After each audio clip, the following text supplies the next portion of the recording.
Good morning, students. How are you all? Hope you all are well. Children, I will deal your Hindi subject. I know that all are forget basic knowledge. So today you will learn basics. Students, जिस प्रकार ईंट से ईंट जोड़कर भवन बनाया जाता है उसी प्रकार ध्वनि से वर्णों से शब्द और शब्दों से वाक्य बनता है। वर्ण भाषा की सबसे छोटी इकाई है, इसे तोड़ा नहीं जा सकता है, इसलिए इसे अक्षर भी कहते हैं। उदाहरण ई, क, प, आ, थ, म, ल, स आदि। हिंदी भाषा में प्रयोग होने वाली वह सबसे छोटी ध्वनि जिसके टुकड़े नहीं किए जा सकते हैं वर्ण कहलाती है।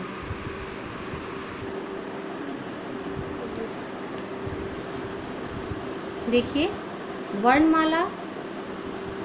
वर्ण दो प्रकार के होते हैं, पहला है स्वर, दूसरा है व्यंजन।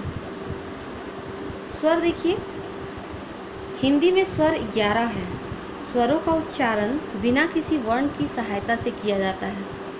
तो ये देखिए, स्वर है अ, आ, इ, ई, उ, री, ए, ओ, औ, अं, अह। ये देखिए, ये दूसरा है व्यंजन। हिंदी में 33 व्यंजन हैं। कितने हैं? 33 व्यंजन। व्यंजनों के उच्चारण के लिए स्वरों की सहायता लेनी पड़ती है। इनका जब हम उच्चारण करते हैं तो हम इनका उच्चारण बिना स्वर के नहीं कर सकते हैं। वर्णमाला में भाषा के सारे वर्ण एक निश्चित क्रम में होते हैं। सब भाषाओं की अपनी अपनी वर्णमाला होती है।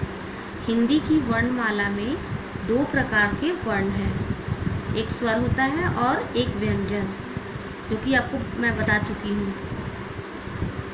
हिंदी की वर्णमाला में मूल रूप से 44 वर्ण हैं, तो अंग्रेजी की वर्णमाला के 26 वर्ण होते हैं। इन्हें अल्फ़ाबेट्स भी कहते हैं। तो ये देखिए, ये क से अंग तक क वर्ग हो गया, च से ञ तक च वर्ग कहते हैं हम लोग इसको, त से अड़ तक त वर्ग हो गया, त से न तक त वर्ग, प से म तक प वर्ग, और य, र, ल, व, इनको हम लोग इन चारों को क्या कहेंगे? अंतस्थ व्यंजन। तालव्य स, मूर्धन्य स, दंत स और ह को ऊष्म व्यंजन। क्ष, त्र, ज्ञ और स्र को हम लोग क्या कहेंगे? संयुक्त व्यंजन कहेंगे। स्टूडेंट्स, स्वरों को बोलते समय मुख से हवा बिना किसी रुकावट के बाहर निकल जाती है। इनकी संख्या 11 होती है, जो कि आप जान चुके हैं, और यह 2 तरह से लिखे जाते हैं। एक है मूल शब्द। तो मूल शब्द में ये अ से अह तक हो गया, क्योंकि आप जानते हैं इन्हें हम लोग क्या कहते हैं? मूल शब्द कहते हैं। और दूसरा हो गया मात्रा के रूप में। मात्रा के रूप में जब आप LKG या UKG में होंगे तो आपको आपकी टीचर ने बताया होगा, ये है मात्रा के रूप में। जैसे अ है तो अ की मात्रा नहीं होती, इसलिए ये क्या होता है? डैश यहाँ पे आप लोग देते रहे होगे बचपन में। आ, तो आ में कौन सी मात्रा है? आ की मात्रा। ई, तो ई में छोटी ई की मात्रा। ई की क्या है? बड़ी की मात्रा। ऐसे ही करके पूरा अह तक रहता है, जो मात्रा के साथ लिखा होता है, तो उसको हम लोग क्या बोलते हैं? मात्रा के रूप में।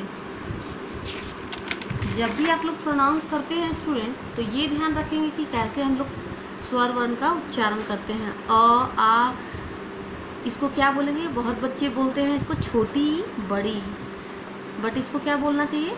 ई। इसको हम लोग झटके से पढ़ते हैं ई, और इसको आराम से ई।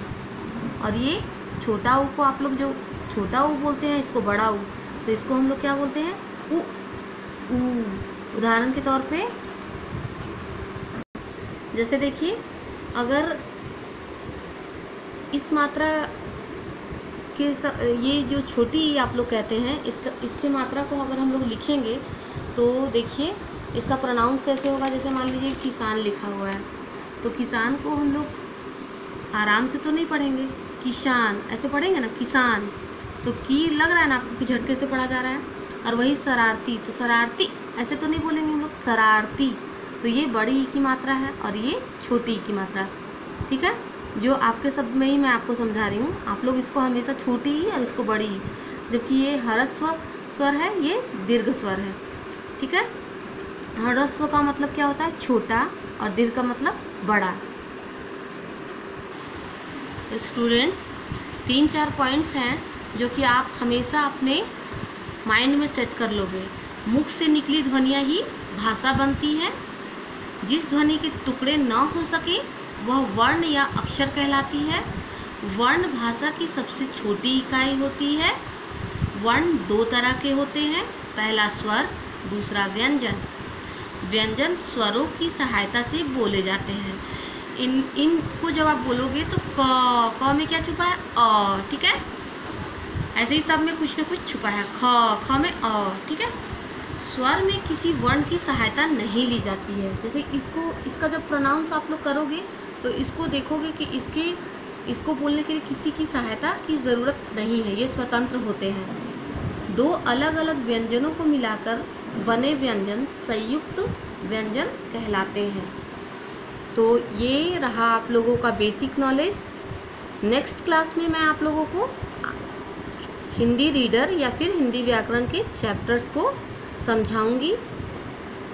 तब तक के लिए आप लोग इस वीडियो को अच्छे से देखेंगे और माइंड में सेट कर लेंगे। Till that, thank you.